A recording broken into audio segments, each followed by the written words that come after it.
With this book, like, there was a point the first time I went to Israel that I really thought something was up and I needed to leave.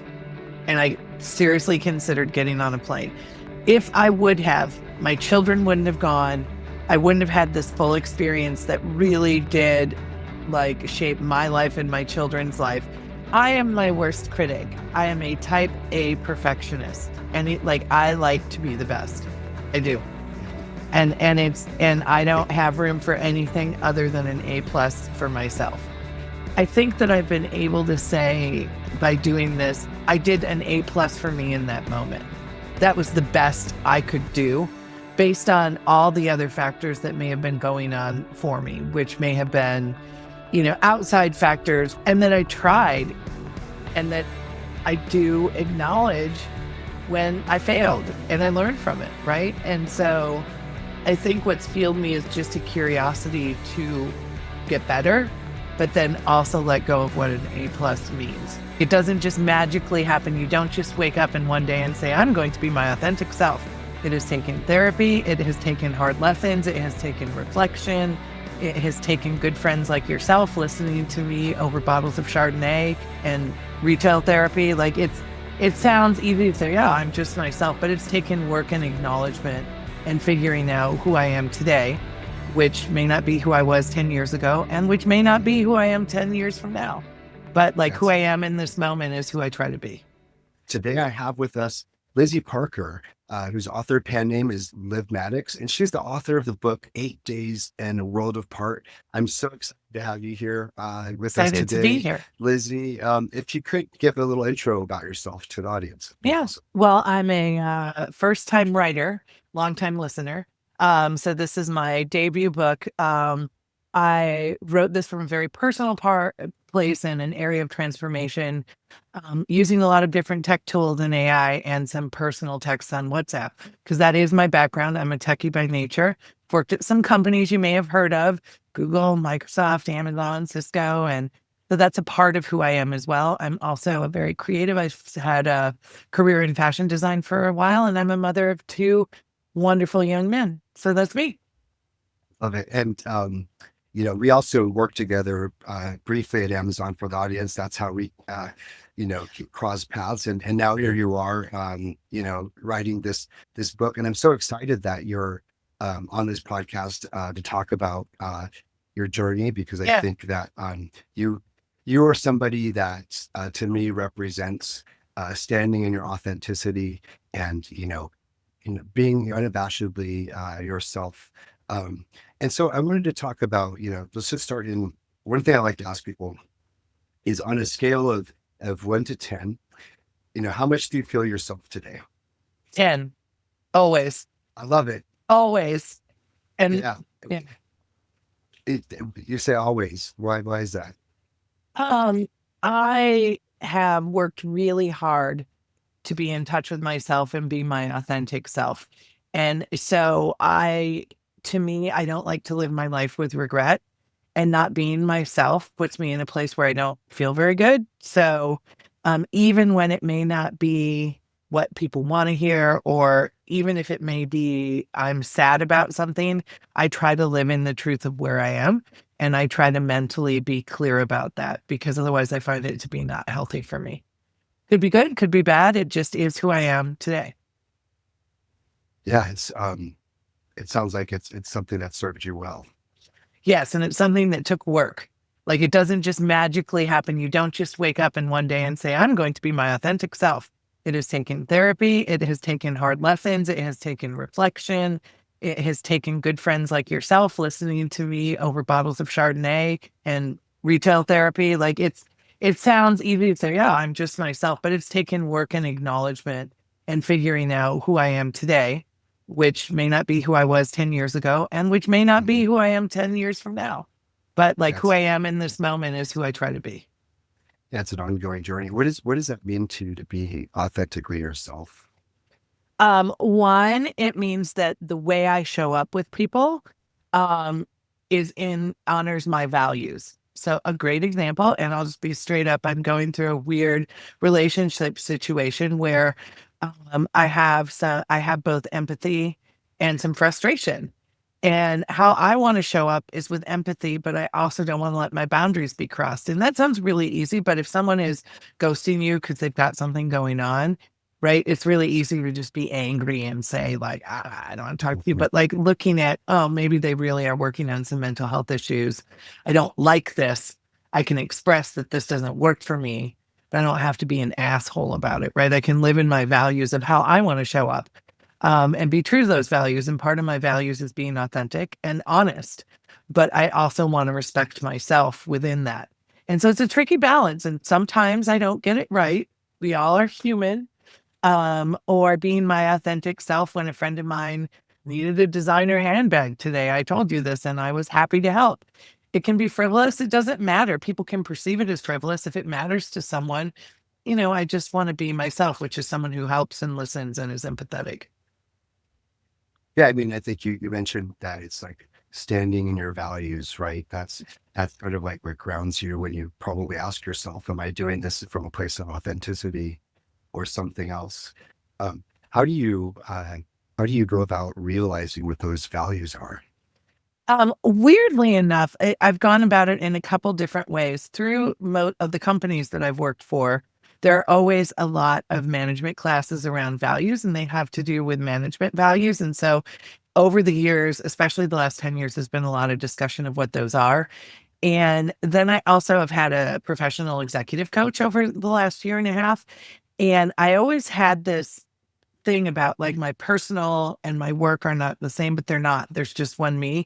And it turns out that the values that I found at work, through those workshops or those classes tend to be the values in my personal life because Shuffer, there is just one me.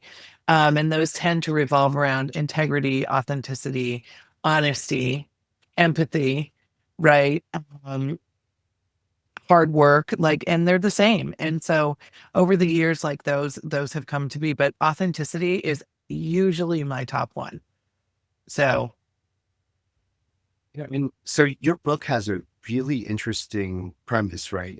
You took, what was it, 500 pages of text, was it? yeah, I had a long distance relationship with someone that was very powerful in my past. And I was living in Seattle. You knew me, like we spent a lot of time together during this time. So, Mhm. and he lived in Tel Aviv. And for Amazon, I was going to Tel Aviv. He worked for Microsoft. He was coming to Seattle. And because it was remote and went on over a year, we had 500 pages of WhatsApp texts, right? Because that was the basis of our relationship that had images and emojis and all of this deep feeling, both the good and the bad.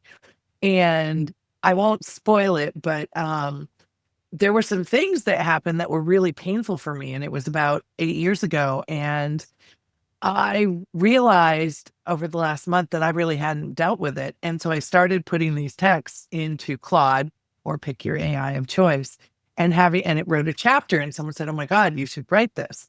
And as I went through it, what I found was, hey, why don't you write this from his perspective? Or there were little insights that AI picked up from what we had texted that I actually didn't see in the moment because I was so focused on the anger and the hurt and the rejection I felt from this relationship. And so I just wrote it all and it just poured out of me and was so therapeutic. I mean, for those of you who have seen some of the Nancy Myers movies, there's one where Diane Keaton is typing and weeping openly. That happened. That happened to me. But then there were also some when I could look back and really look at the joy of this relationship, which and what it brought to me and my kids who saw Israel for the first time from this person. And so it was a really good therapeutic exercise. And you know, I'm a big fan of Rick Rubin, who is like, if you create, just put it out. That's all that matters. I hope people read it, but I also did it holding it loosely that nobody may read it, and that's okay too. Either way. So for me, it was very much about authentically looking at a situation without a lens, which we all say, "Oh, that sounds good."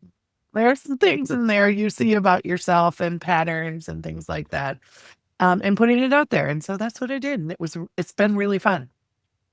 Yeah, I mean, I think the reason I asked that is or brought that up was because it feels like this process that you went through of of writing this book, you know, feeding the chats into, and I don't want to say completely objective because we know AI is biased, but you know, it doesn't have a skin in the game, right? So you kind of got this perspective on that relationship that, you know, was impartial to the people involved. And so, like you said, that's gave you sort of more authentic without the lens that you have view of it. Um, did you have to see a shift in terms of um, how you see yourself and your relationships?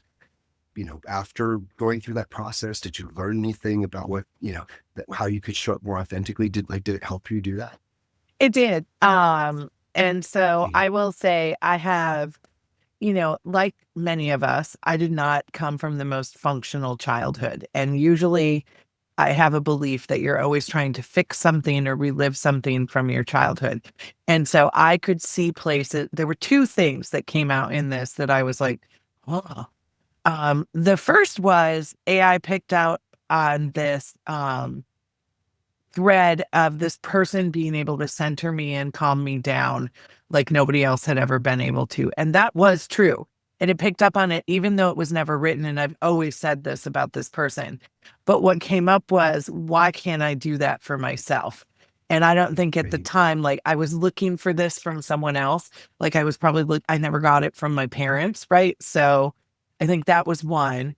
And then the other is the way that I choose to show up when I feel rejected. And I may or may not be being rejected.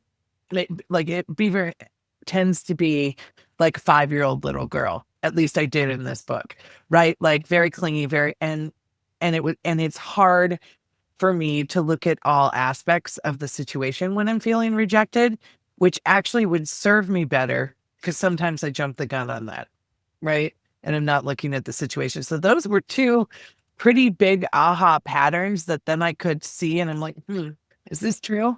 Let me look at this situation. Check, check. Let me look at this one. Check, check. Let me look at this one. Check, check. So, I have been talking about it with a therapist about how I can retrain my brain or work on not doing that, right? Because I don't want to show up like that. That is not Yeah. in alignment with my values. Yeah. When you say show up like that, you mentioned a few things you had mentioned about like how you handled rejection. Is that what you were There's one, how I handled rejection, right? Like flipping out, like, okay, all of us have sent walls of text. All of us have been in a moment. I believe I don't want to do that. I don't want to wake Mhm. up the next morning and go, oh my God, why did I do that? Right. And then also I want to be able to, part of it is to not do that. I have to be able to center myself. I Yeah. have to be able to Yeah. take a break and go, okay, okay, okay, what are you feeling? Right? Mhm. How do you process Yeah. this? Maybe take a breath. I'm not always perfect. There are times when I react, but I think that that's what I mean by that, right? Yeah. You know, and thank you because it's a great segue to what I wanted to talk about next, which is connection with, because I think a big part of being authentic, how can you check on yourself to see if you're being authentic if you're not connected to yourself, right? Yeah. And so, you know, how did your connection with yourself deepen through this experience of writing this book? I mean, I think that it's a weird perspective. I have to imagine very few people have it. Like I would imagine like I just watched the new Bob Dylan movie with Timothy Chalamet. Like I would imagine when if you're Bob Dylan watching a movie about yourself, I don't know how you couldn't walk away and have some aha moments, right? So no one's gonna make a movie about my life, but this is like reading it very objectively deepens the connection and appreciation with yourself, right? And it also allows Mhm. you to, I'm sure we've all read books or seen things that are so heart-wrenching that you have empathy. I was able to have empathy for myself when I read some of these things and also able to say, you know what, like that was justified how I felt, or could sometimes we question our own feelings Mhm. or I did. I'm proud of myself in that moment where I showed up. And then overall, in general, I'm just super proud of myself that I wrote this book. And Alex, you've known me a long time. How often have you ever heard me say I'm proud of myself? Not nearly enough. And so I will say, for some reason, being able to do this, hold a Yeah. book in my hand, like there was something about it for me that was Yeah. transformative and creative. And a book may not be for everyone, right? Like Hmm. it could be decorating a room, it could be something Hmm. creative, it could be writing a program, it could be anything, right? But for Hmm. me, this was the vehicle. Yeah. And it sounds like it was a vehicle for you because it gave you a chance to look at yourself from the outside in. Yeah. And it's, the thing is people can do this in their daily lives now too, right? Like I have gotten texts from folks that are difficult, put it into Claude and said, respond to this in 3 different ways. It's fascinating, right? So it doesn't even have to be a big book, but sometimes having like the ability to look from the outside objectively is helpful. Yeah. And so that's the other part of connection and that I want to talk about. Um, which is that when we have a stronger connection to ourselves, we can then have a stronger connection to others. And I think there's two things here. One is this book is about connection, right?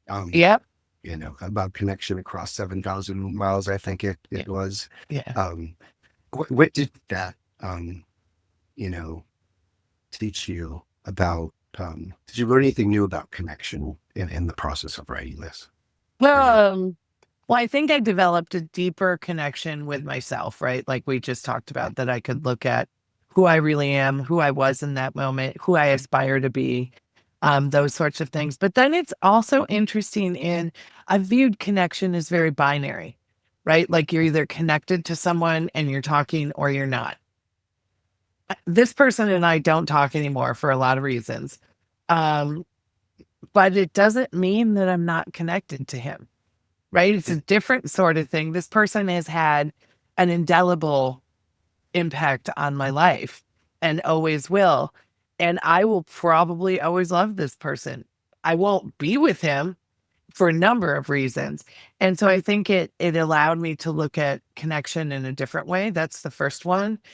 And then also look at, for those people who are present in my life, physical life today, that are a part of my inner circle, I'm pretty picky about it now, right? It doesn't have to be a lot, but Yeah. it, but like I'm valuing smaller, deeper circles of connection with people who I can be fully my expressed self with, right?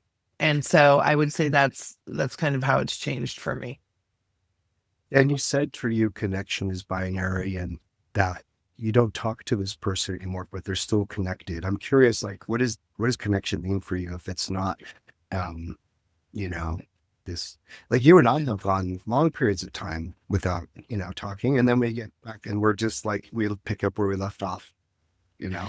Um, yeah. What does connection mean for you? Well, I think there's that people, but you're also a person I can be my authentic self with, right? So time Mhm. can go by, but also like the connection of, I think that we all have those memories. And I haven't really thought about this. It's an interesting thought process for me. But these memories in our lives that are so impactful with another person that you will always be connected to them because that Yeah. experience fundamentally Yeah. shifted you in Yeah. and changed who you are or who your authentic self was. And this was one of Yeah. those things. And so I'm Yeah. always going to be connected to this person. And I think for a while I was so mad. I was like, I don't want to be connected to this person. I don't want to be, right? But Yeah. now I'm accepting of it. Like about once a year, he'll pop into my dreams and I'll be like, why? Right? Oh, Like, yeah. and so, but like maybe that's okay. Yeah. And actually, my oldest son said this to me. He's like, Mom, I know that some of the stuff that went down wasn't great, but like this person changed my life because he showed me Israel. And I talk about that trip and have for the last 8 years, at least once a week. Right. And I'm like, "Huh, okay. And he wanted to reach out and thank this person, but didn't want to disrespect me. I know Yeah. But then I will also say this, there are also connections that are worth reopening for me. And that's another part. Like, you can have these words and this idea, like, and I think you know, you can want something that was there at one point, but then there's also, this can never be again. Like, really, it can't. There's just too many issues and too many trusted, like, this just can't. And so also accepting it for what it was in that moment. Yeah, I mean, I think, and what you said really hit home with me. I think for a lot of people, listening will be thinking about people in their past who, exes or family members or friends that they no longer talk to or whatever, that have had indelible impact on who they are, right? And that doesn't mean that you need to go back and revisit that connection, but it does mean accepting that that connection has changed who you are. Yeah. And shout out to your son for being so authentic and telling you, like, hey, this was Gary. Yeah. And how has your relationship with your sons with your sense of authenticity in your journey? Well, it's been interesting. Like, I've been divorced since 2015. And so both my boys have seen me go through dating episodes, as have you. Some have been better than others. I've made some choices, I can see I've also made some choices that reflect where I was in that moment. And so if I wasn't in a good spot, I've made some bad choices. What I find interesting is we're so open. We talk about everything and they have opinions. And so somehow through this, I just have been open. I haven't been the parent that was like, oh my God, you can't meet my kids. Like, we're just started dating. No, they're a part of my life. They're truly, like, they're 22 and 24. They would be my closest friends. And you would tell your closest friends you're dating someone. So there's no, like, I'm going to remarry. Like, they're old enough now. And so I think that process, even though sometimes they didn't want to hear, has made us, like, really close. And so I also am proud that, like, as a parent of someone who had, shall we say, some narcissistic, or as a child of a parent who had some narcissistic tendencies, I also see in them two very secure adults. And somehow I've broken the cycle, me and their father, who were still friends, like, I can't take full credit.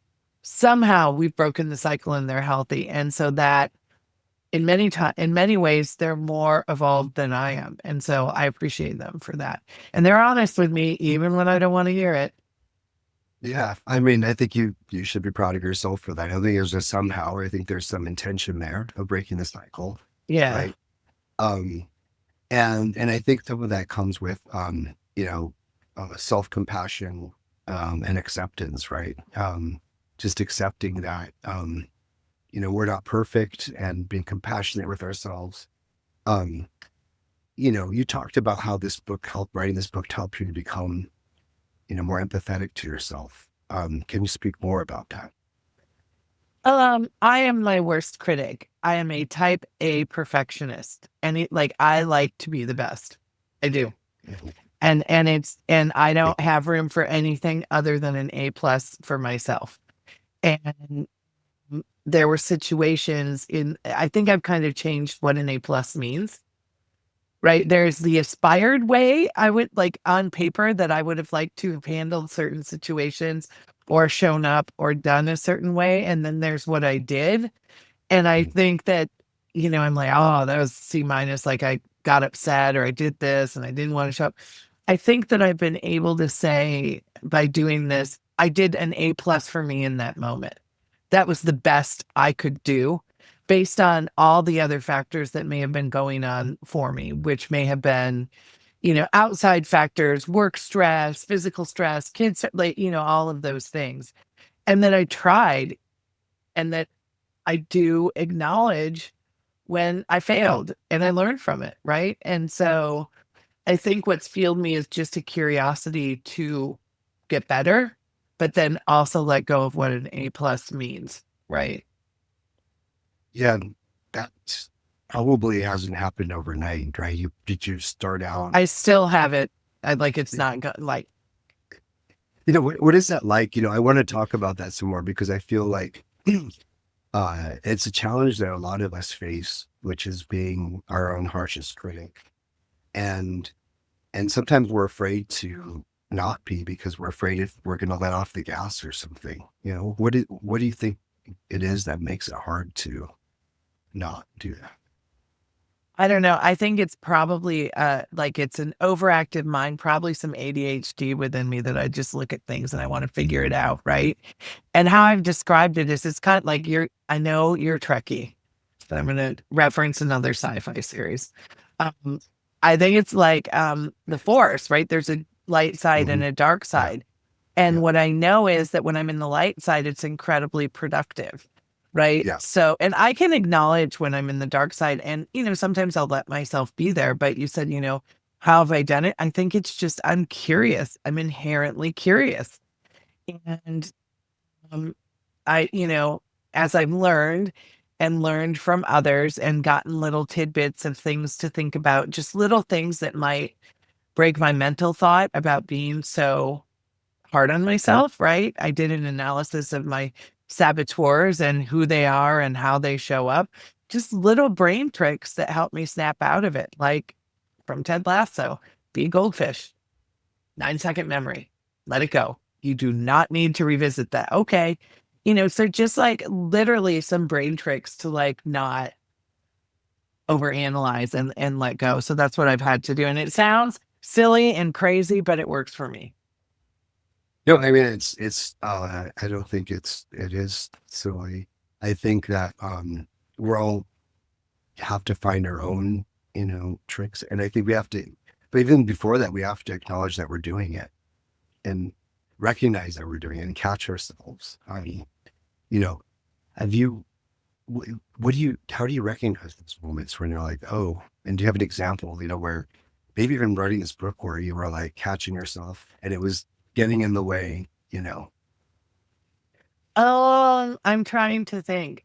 The book just flowed out. So that actually, I don't know why that happened. I would say that where it typically was happening for me was at work, right? Like Mhm. I get Yeah. some critical something in my head was critical or something unclear and I jump to, oh, it must be critical. And so Mhm. I maybe it's because of the pandemic, like I couldn't read facial expressions, we're not in the same place a lot. I don't know what it is. It was like like honestly, I wish there was a aha moment. It's like a light switch for me. Now, what I will say is I can recognize it now. I know it, right? I am less good at it when I haven't slept, I haven't eaten, I'm not hydrated. Like what I've also realized is the self-care physical things for me. Um, if I don't do that, I won't be able to recognize it. Right. Like, Right. and so I also know to do that, I have to do those things to take care of myself. Otherwise, if I'm overtired, if I'm this, if Mhm. I'm that, and then I've gotten to a point like I should just not interact, right? Like if I have a weekend where I'm overtired or something and like there's a whole bunch of work texts, unless the house is on fire, I'm not going to look at it, right? So for me, the physical needs need to be met for me to feel mentally equipped enough to stop myself, right? Or to not do these things. Yeah. And you had mentioned how, since it was 2015, I think we both were, it was our 2015 when we first Yeah. met, right? And we both were in a similar situation where we both were ending long-term relationships. And, since then we've been seeing people and it's been off and on, right? And we've had some, um, does that, uh, self-criticalness show up for you in those relationships? I know for me, whenever there's a failure in a relationship, I get very critical of myself. Do you find that as well? I will say it's bad. It's again binary for me. I can either see it's me or I'm like it's all their fault. Mhm. But then if at meaning, but it's interesting because then it goes to they did these things, they manifested this way. This person is X, Y, or Z. Why did I pick them? So then it goes back into like I did Mhm. this, I chose that. Yeah. And so I there I'm not as good yet. I'm Mm. trying to find the answers, and I'm not a very patient person. Shocking. So I'm trying to also slow it down, right? And take a minute and think. And, I mean, time is important and everybody likes to be in love. Everybody likes that feeling like it's so much fun. So I'm just trying to slow it Yeah. down, number one. And then number two, I do ask some of my very close circle at a certain point to meet people, that I've decided to date, to get a read from them, an honest read, right? Sometimes I don't like what they have to say, but like because I still don't always trust myself. And it's not that I need validation. I just know that like inevitably if this goes south, right? I will be like, why did I choose this? What am I bringing to myself? Why do I attract this kind of psycho, right? Like so that's where the self-blame comes. So I'm trying. I don't know that I have the perfect answer, but it was funny. One of my friends sent me this mail or this text and was like, I'm so sorry this keeps happening to you, blah, blah, blah. I hope you find happiness. Also, plain and simple, sometimes you have to take a swing and a miss. People Yeah, break up. This is exactly. life. And it's Exactly. very strange because I'm in my 50s and I'm dating, and I often wonder, like, I'm not looking to have a family. I don't want to buy a house and have a picket fence. I don't know if I even want to get married. My kids don't need a dad. I don't need to be supported. So sometimes things just don't work. And it's plain and simple. And I put way too much thought into it.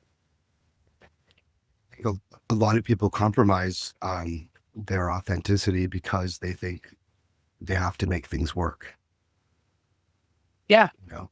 And I think that's really powerful for you to say that, because I think a lot of people, they see the end of a relationship as like this disaster, you know?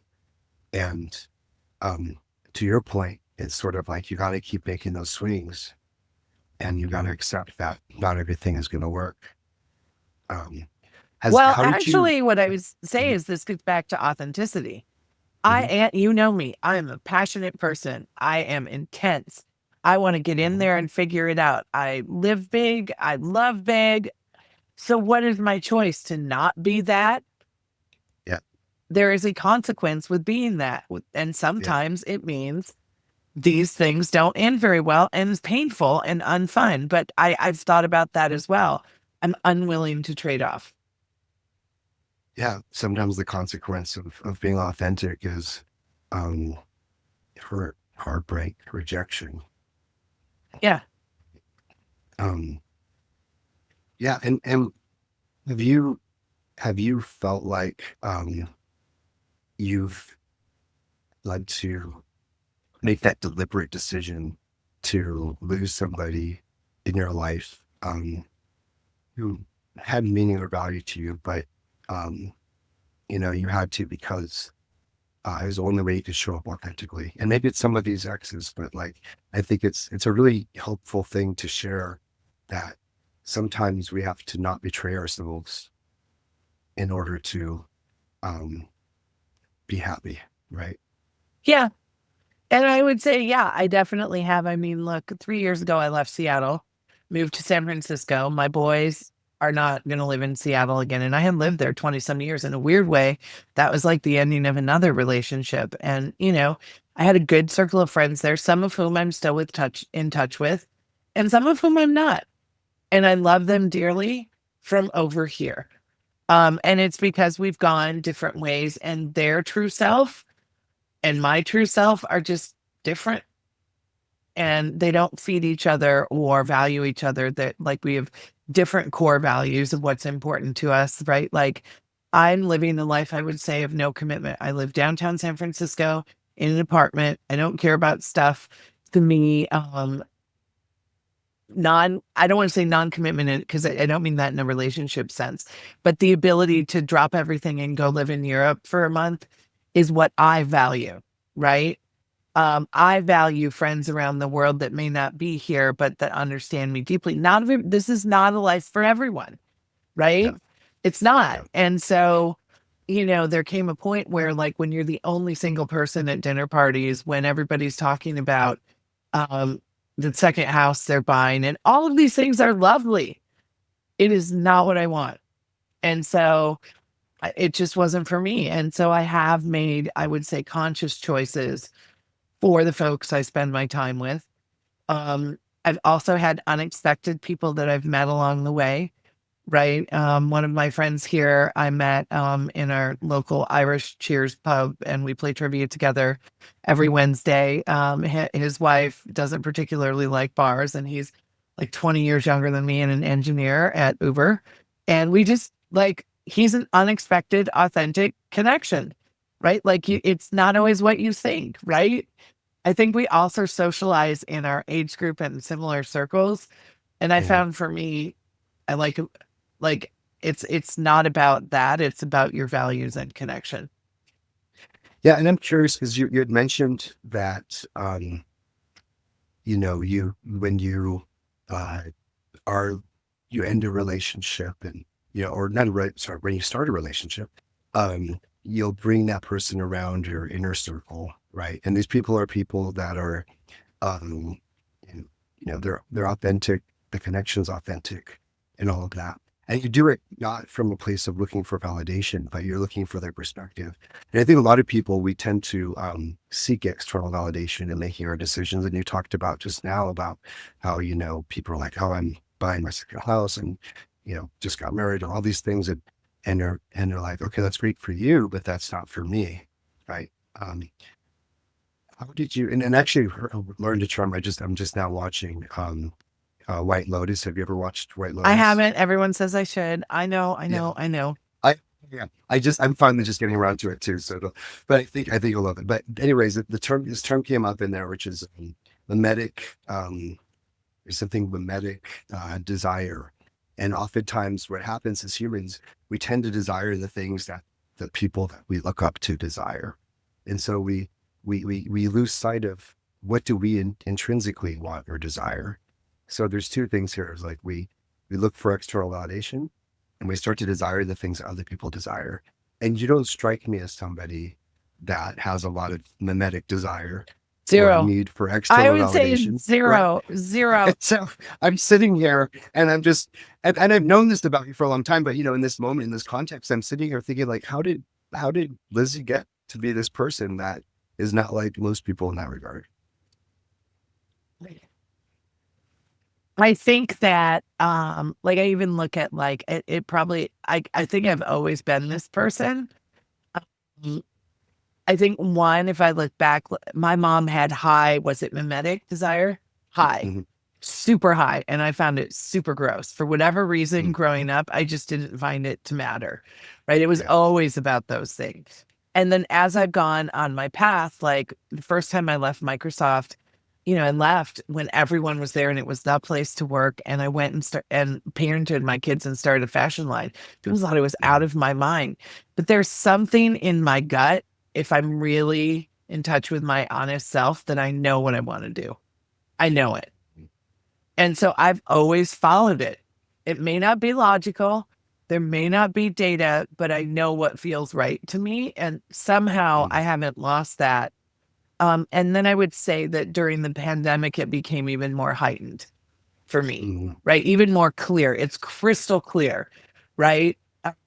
Now, I will say the other thing that changed during the pandemic for me with this sort of like, I'm going to do what my gut says, is I tended to be very reactive and very black and white about it.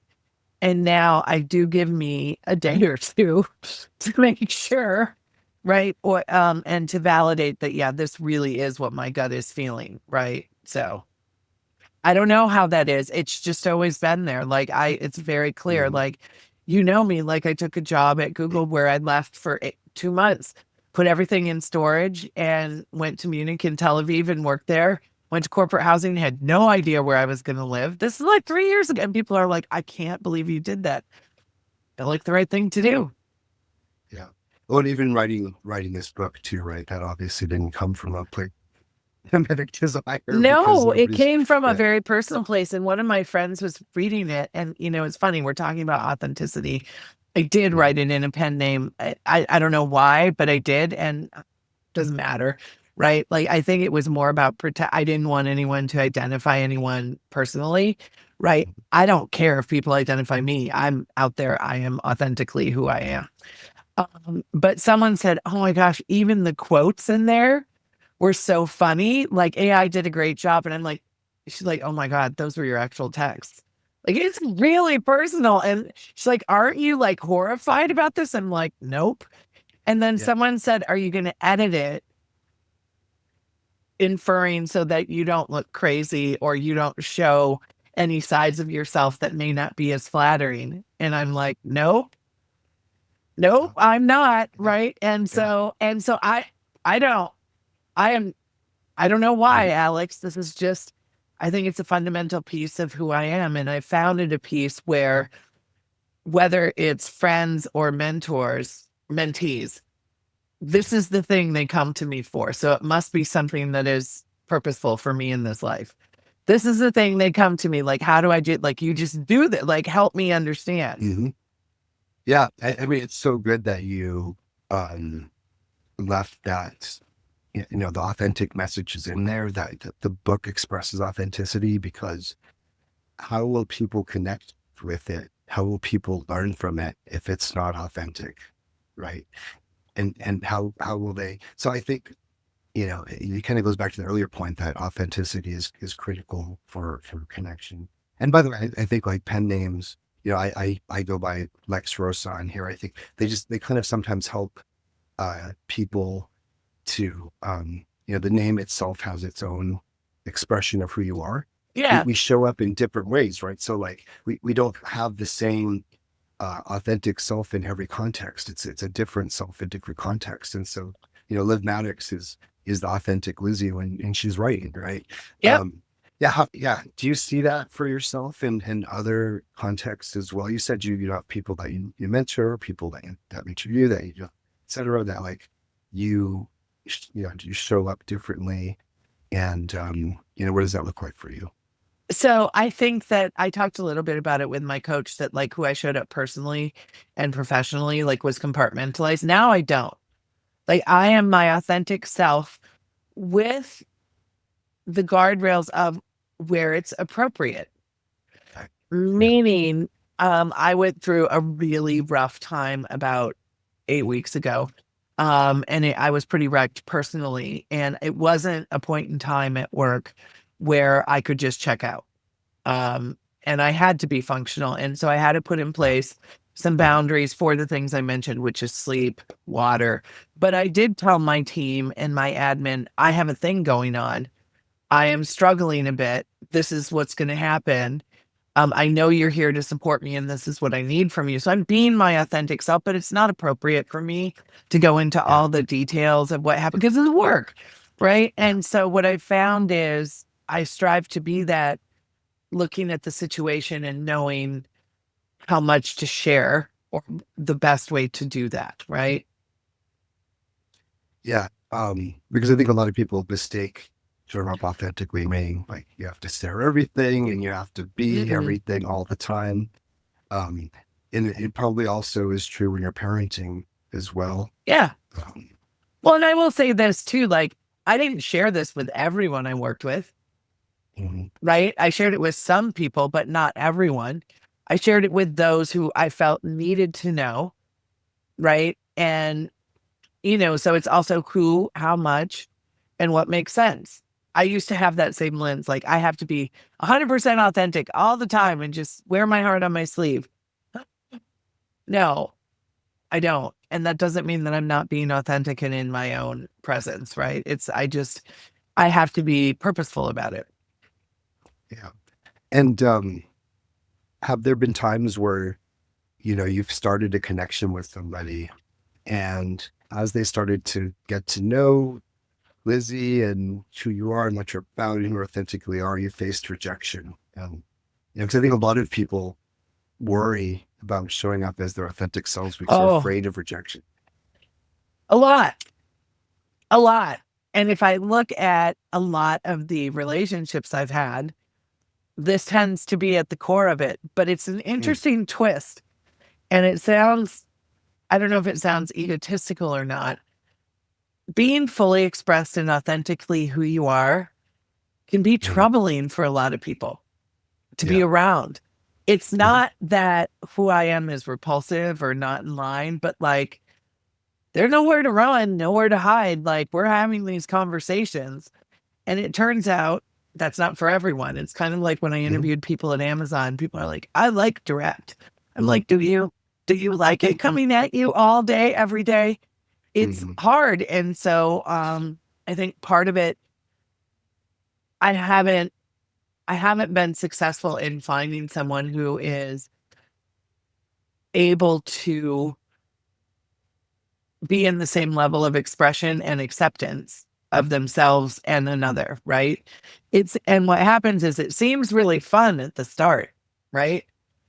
It's very shiny, independent woman, like all these things, so in who you are, boss lady, whatever term you want. But I liken it to Icarus, right? It's like, well, this was fun, but now my wings are starting to melt. I feel nervous, right? And so I think like that is my thread to figure out, which is folks initially seem fully expressed, but then they're not. And then it doesn't work. So I don't know if that answered your question.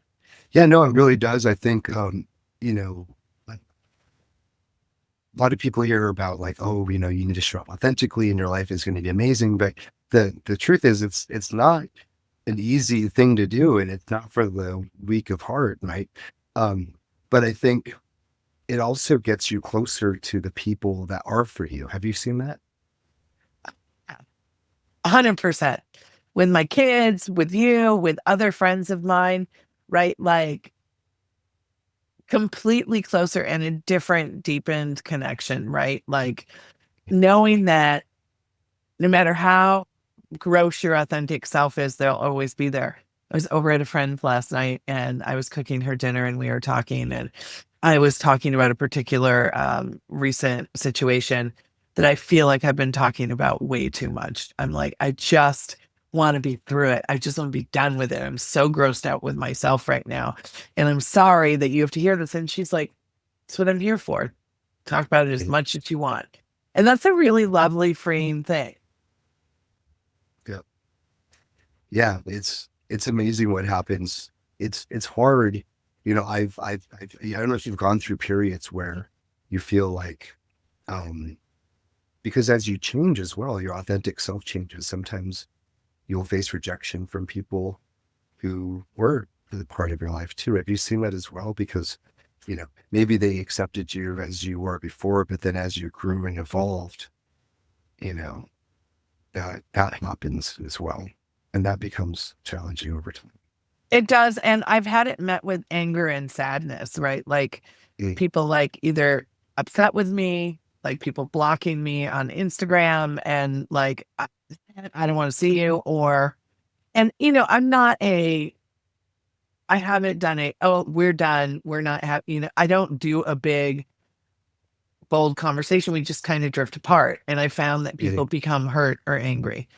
And it's hard, but it's also, I'm not taking that on. Like, I'm always like, look, I wish you nothing but the best if they reach out. But I think we're just going in different directions right now. And I'm always, the thing is if they ever needed anything, my authentic self is to help if I can.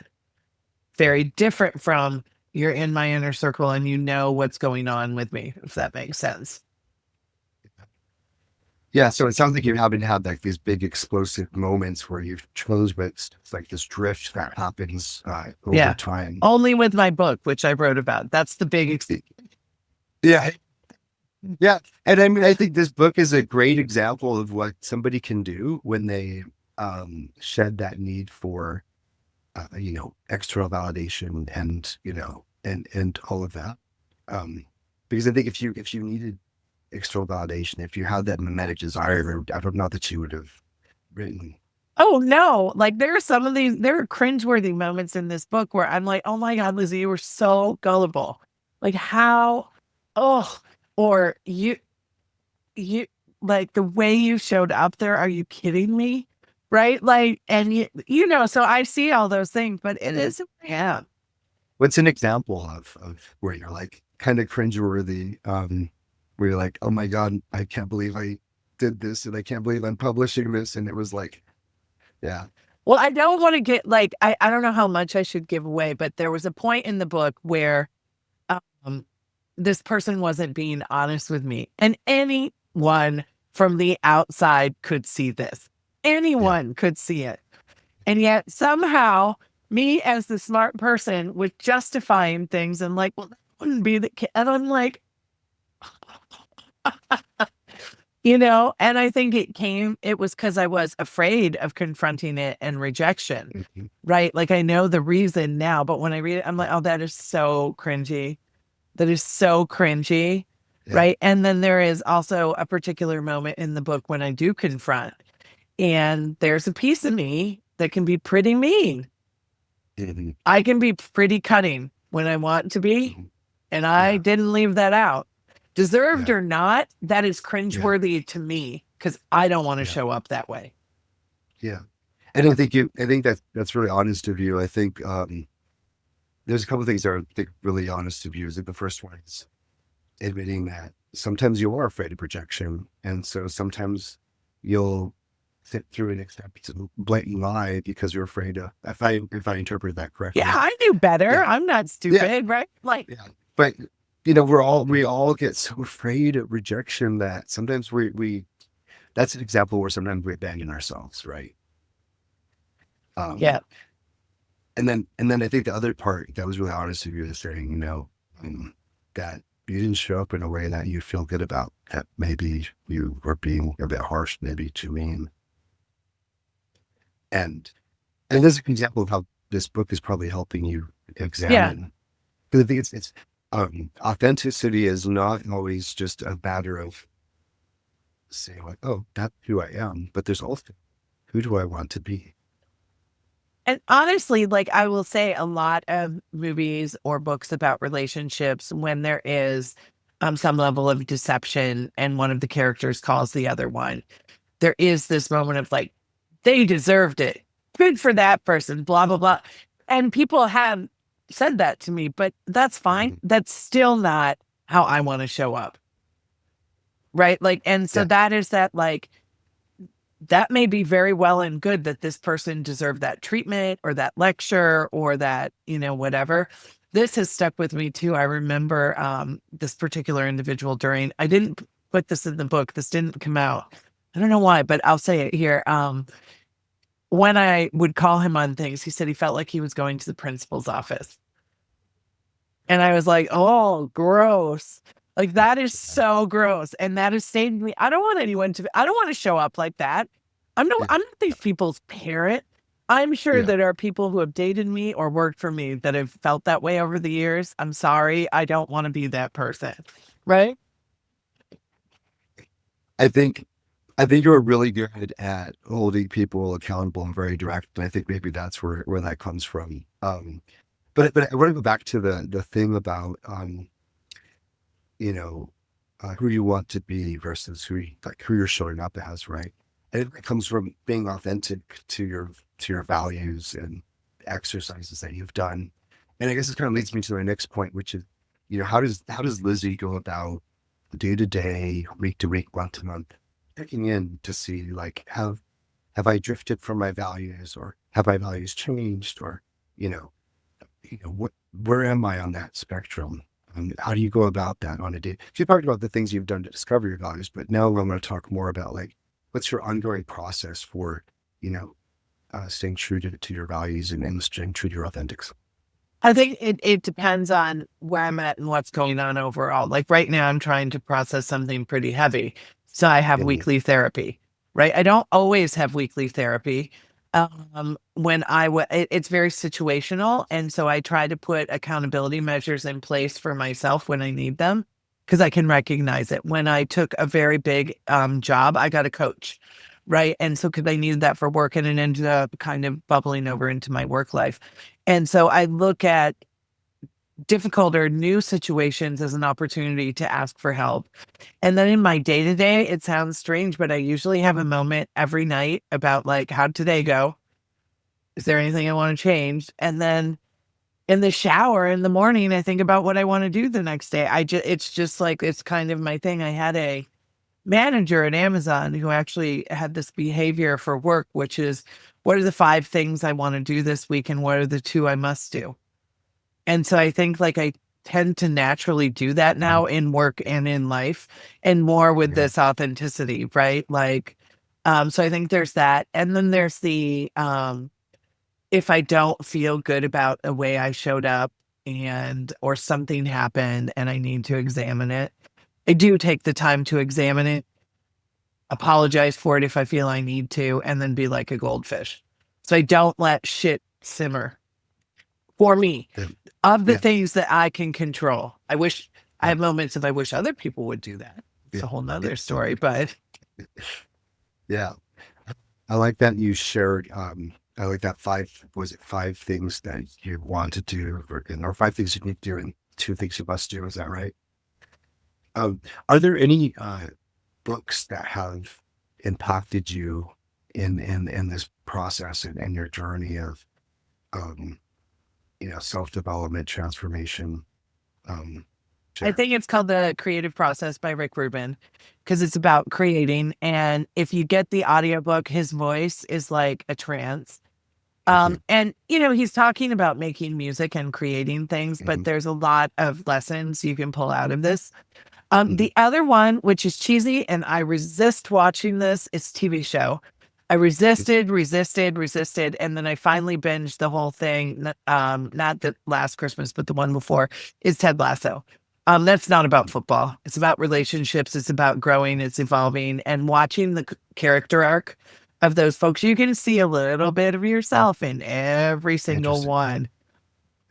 And so that was something that in that moment was over the last 2 years that has been pretty powerful for me. Right. And then I am a big, it comes from anywhere, right? It can come from a person. It can come from an Instagram, reel. It can come from, so I think I'm just a purveyor of content. And when it speaks to me, it can be as simple as a quote or as long as a book or a series. And so little things along the way, I try and take what works for me, right? Yeah.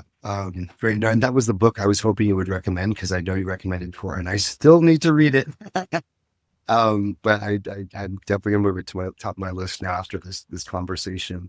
One of the questions I like to ask before we wrap up is, you've learned so much in your life, right? You've gone through so much, in your personal life, in your career, your relationships.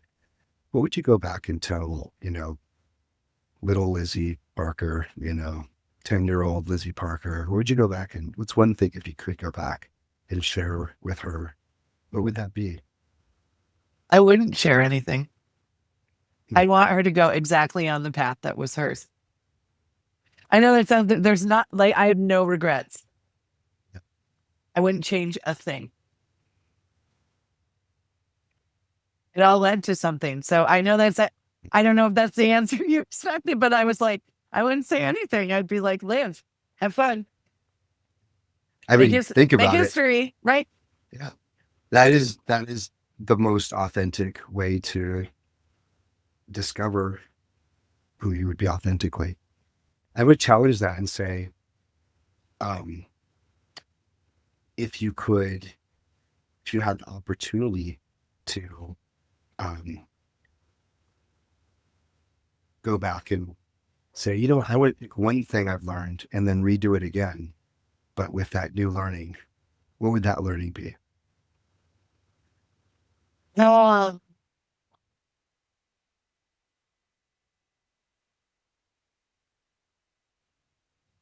I mean, I think that for me, it's a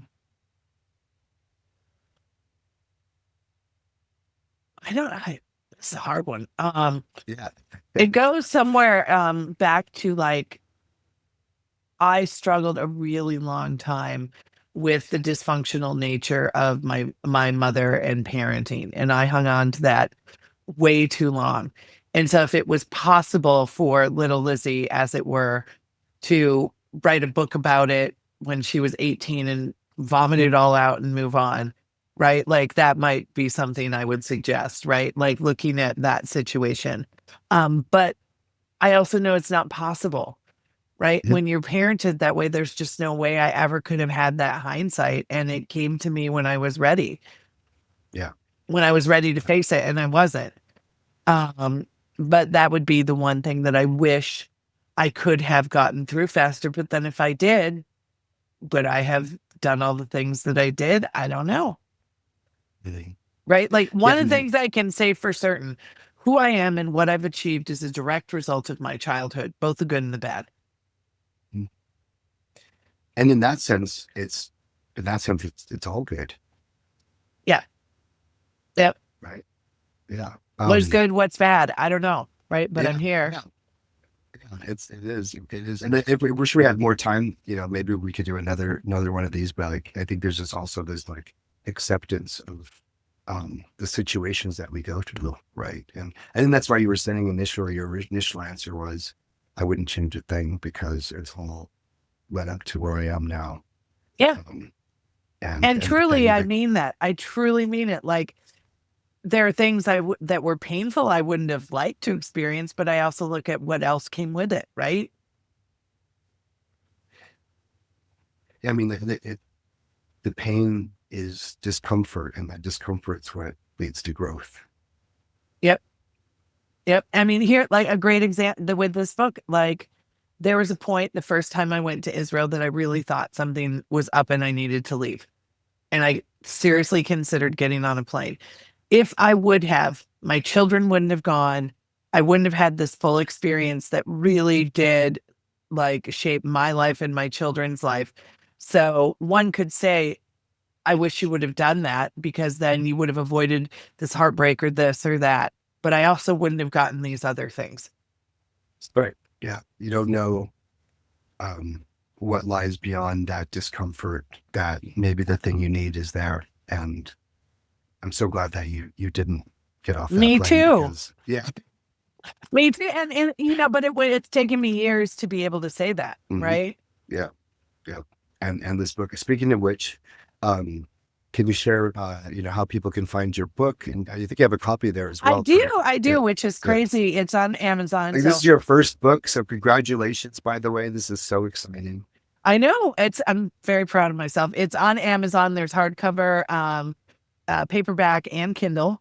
And then the hardcover, which I have here, what I love about it is I showed you this. I created a lot of different pictures and art that go with each thing. Yes, this is all done with AI too. So it was a lot of fun and a real sort of creative effort. But there's something about holding this in your hands. Like, yes, I saw it up on Amazon, but when this came, I was like, Yeah. my God, I can't believe I did this. Right. So yeah, it's super fun. That's awesome. And how can people find you on social media?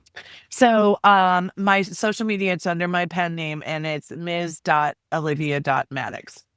Thank you so much, Lizzie, for joining us today. Thank you for having me. I had this is so much fun. fun. I'm so glad that we finally got to do this. And, congratulations again on your book. And I hope people go out and check it out. Yeah, me too. What shows are on BQN, you ask? Well, here's a rundown of some podcasts you might be interested in. All Good Things, a Star Trek Universe podcast covering all of Trek, hosted by Amy, Mark, Christos, Kelvin, and Kristen. Whether you've got Xbox or Nintendo, check out Bargain Bin Gamer, a YouTube show hosted by Davey, a self-proclaimed gamer who specializes in reviewing and showcasing affordable video games. 2 episodes enter the arena, 1 comes out victorious. Join hosts Joe and Kevin and a guest as they debate which should win the Batleth battle. Grab your popcorn as you listen to Cinema Z, a film discussion and review podcast showcasing films you probably missed but should definitely check out. Hosted by Mark and Matt. Don your apron for The Food Replicator, where Matthew eats and drinks his way through the Star Trek cocktail and 3 cookbooks.